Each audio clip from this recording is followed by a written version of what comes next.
Salut à tous, bienvenue dans cette nouvelle vidéo. On a subi beaucoup de traumatismes au Paris Saint-Germain en tant que supporter.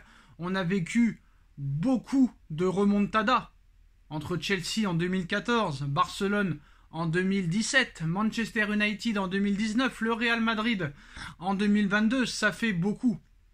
Et les instigateurs de ces remontadas, faudrait-il s'en séparer? Je pense que oui. Ramos est parti, Messi est parti.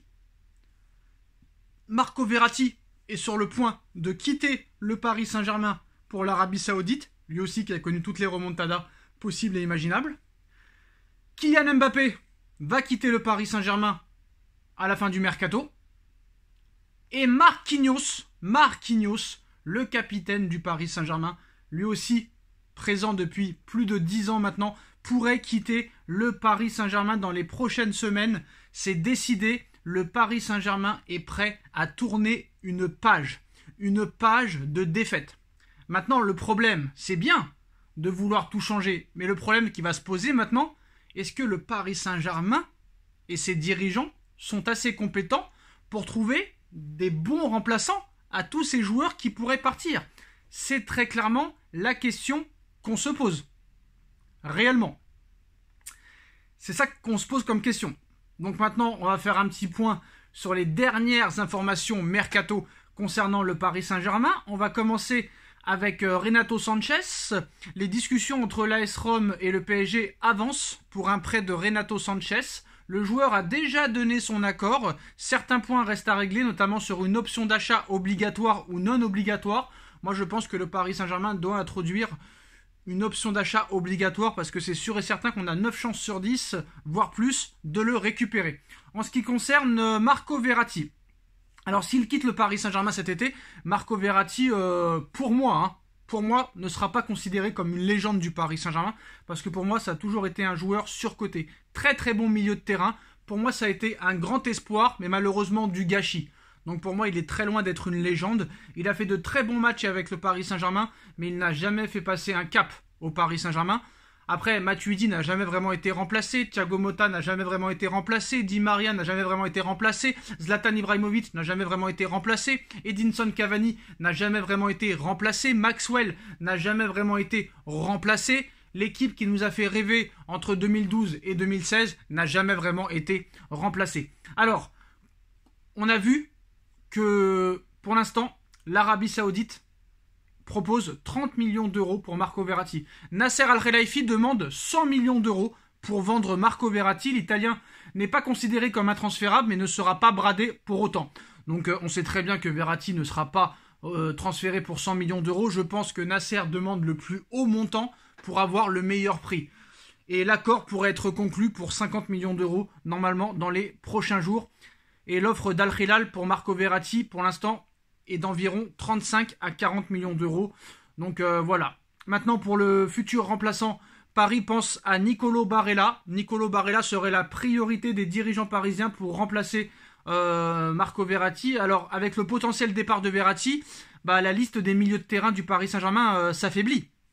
Paredes dans le loft, Renato Sanchez en instance de départ, Wijnaldum dans le loft, Michou dans le loft, Ndour n'est peut-être pas un milieu titulaire en puissance.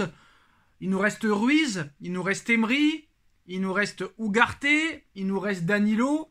Ça fait pas lourd. Il nous reste aussi Vitinha, faut pas l'oublier. Mais voilà, d'après Fabrizio Romano, Marco Verratti devrait rejoindre Al Hilal. Les deux parties sont proches d'un accord. Donc ça va faire quand même bizarre. Hein. Et maintenant, on parle aussi d'un potentiel départ de Marquinhos. Pour rappel, énorme information en ce qui concerne Kylian Mbappé dans quelques minutes. Mais en plus de Marco Verratti, le Paris Saint-Germain pense sérieusement à se débarrasser de Marquinhos. Marquinhos, un capitaine du Paris Saint-Germain. Donc là vraiment, on passe on est prêt à passer très clairement à autre chose du côté des dirigeants du Paris Saint-Germain. Alors Paris réfléchit également à vendre Marquinhos, présent lors de la tournée japonaise. Le capitaine est dans l'œil du cyclone et sa dernière sortie sur Kylian Mbappé en conférence de presse n'a pas du tout été appréciée. Paris le conserve dans l'effectif pour le moment pour le valoriser, mais si un club propose une offre jugée à la hauteur, Paris ne s'interposera pas. Le club veut tourner une page et rompre définitivement avec les traumatismes du passé. Et moi je suis tout à fait d'accord avec ça. Maintenant il va falloir trouver de bons remplaçants parce que là Luis Campos il a raté le mercato d'été 2022, il a raté le mercato d'hiver complètement 2023 et il est en train aussi de rater peut-être le mercato d'été 2023. Alors moi voilà, très clairement ça a l'air de bosser correctement cette saison. Maintenant il va falloir trouver des remplaçants. Je pense que si Luis Enrique a signé au Paris Saint-Germain, c'est qu'il a dû avoir des garanties. Comme Mbappé l'année dernière. Et malheureusement, ces garanties et ces promesses n'ont pas été tenues. S'ils n'ont pas tenu promesse à Mbappé, pourquoi ils tiendraient promesse à Luis Enrique? Je pense que Luis Enrique ne se rend pas compte peut-être dans quel bourbier il est tombé. Alors, les possibles intéressés en ce qui concerne Marquinhos. On parle du Bayern de Munich, on parle de Manchester City et d'Arsenal qui pourraient être intéressés dans les prochains jours et pourraient faire une offre au Paris Saint-Germain. Le PSG attend 50 millions pour Marquinhos. Ça risque quand même d'être compliqué. Et maintenant, selon les informations de Sportzone, Florentino Pérez en veut aux représentants de Kylian Mbappé, qui d'après lui n'ont pas suffisamment bien masqué leur intention et ont envenimé les choses avec cette lettre, inutile du point de vue de Florentino Pérez. En 2021, parler de sportifs et faire le dos rond tout l'été a permis à Madrid d'avancer, on va dire, secrètement et d'asphyxier le Paris Saint-Germain le 26 août avec une première offre et des éléments de langage bien préparés. C'est de l'argent cet été ou rien l'an prochain. Alors le président du Real Madrid estime être dans une posture très délicate. Son objectif premier était une arrivée libre en 2024, mais ça se complique fortement. Et s'il ne fait pas un effort financier considérable pour recruter Mbappé cet été, il craint que les représentants de Mbappé lui en voudront, ce qui relancerait le Paris Saint-Germain dans l'hypothèse d'un statu quo, en plus d'une indemnité de transfert élevée et d'une prise en charge partielle de la prime de fidélité réclamée par le Paris Saint-Germain.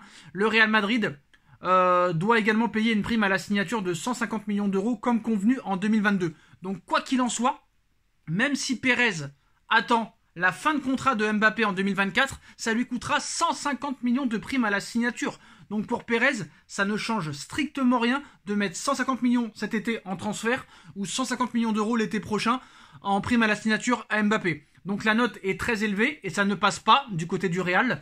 Mais il va bien falloir régler cette situation en payant le prix fort au risque de compromettre les relations avec le clan du joueur et peut-être le perdre définitivement si Pérez ne fait pas une offre cet été. Parce que pour rappel, il va faire une offre de 130. Paris refusera. Il va augmenter son offre entre 150 et 160. Et là, Paris, sûrement, va accepter. Mais Pérez, quoi qu'il en soit, ça lui coûtera minimum 150 millions parce qu'il y a un accord entre lui et le Mbappé pour une prime à la signature l'année prochaine de 150. Donc, quelle différence pour lui ça fait de donner 150 à Mbappé l'été prochain et pas au PSG, ou cette année 150 millions d'euros au PSG et pas à Mbappé. Quoi qu'il en soit, Pérez, ça lui coûtera 150 bâtons.